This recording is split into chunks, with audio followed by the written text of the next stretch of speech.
क्या सोच रही हो? हम ये सोच रहे हैं कि जब भी कोई लड़की किसी घर में शादी करके जाती है उस दिन उसे उस घर की बहुत बड़ी जिम्मेदारी दी जाती है। कौन सी? गलतियों की जिम्मेदारी, क्योंकि उसके बाद उस घर में जितनी भी गलतियां होंगी उसकी अकेली जिम्मेदार उस घर की बहू है।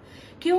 क्योंकि अगर उसका पति दुबला है तो इसका मतलब उसकी पत्नी जिम्मेदार है, अगर उसका पति बहुत मोटा है तो भी उसकी पत्नी जिम्मेदार है कि कोई उसकी फिटनेस का ध्यान नहीं रख रही है, अगर उसके पति के बाल कम हो रहे हैं इसका मतलब उसकी पत्नी उसको इतनी टेंशन दे रही है कि उसके पति के सारे बाल ही गिरे जा रहे हैं, अगर पति बीमार है इसका मतलब कि बीवी उसका बिल्कुल ध्यान नहीं रख रही है, और अगर उसकी बीवी खुद बीमार है तो जब वो खुद ही का ध्यान नहीं रख पा रही तो पति का क्या ध्यान रखेगी। चलो जैसे तैसे पति के साथ हो गया, अब आता है बच्चा जिसको ला के उसके बाप का फर्ज खत्म हो गया। अब उस बच्चे के प्रति भी उस घर की बहू की जिम्मेदारी और बढ़ जाती है, उसकी गलतियों की जिम्मेदारी एक लेवल ऊपर हो जाती है। क्यों? क्योंकि अगर बच्चा बीमार है तो उसकी माँ जिम्मेदार है, अगर बच्चा घर का खाना नहीं खा रहा है इसका मतलब उसकी माँ ने आदत ही नहीं डाली, अगर बच्चा खेल रहा है शैतानी कर रहा है जो कि उसको उस उम्र में करनी चाहिए इसका मतलब उसकी माँ ने उसको कायदे का नहीं सिखाया, इतनी शैतानी करता है, पूरा घर फैला हुआ है।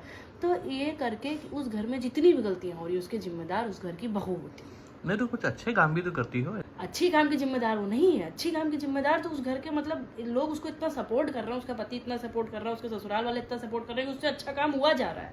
वो इस लायक थोड़ी ना कि अकेली अच्छा काम कर ले, अकेली वो सिर्फ गलतियों की जिम्मेदार है, सिर्फ गलतियां कर सकती है अकेली। तो उसमें हम क्या करें फिर अब? नहीं, आप ये करिए कि आप और आपका बच्चा मिलकर जो इतनी गलतियां करते हैं उसको थोड़ा सा कम कर दीजिए, ताकि जो हमारे कंधों से जिम्मेदारी का बोझ है थोड़ा सा कम हो जाए, इतना कर दीजिए।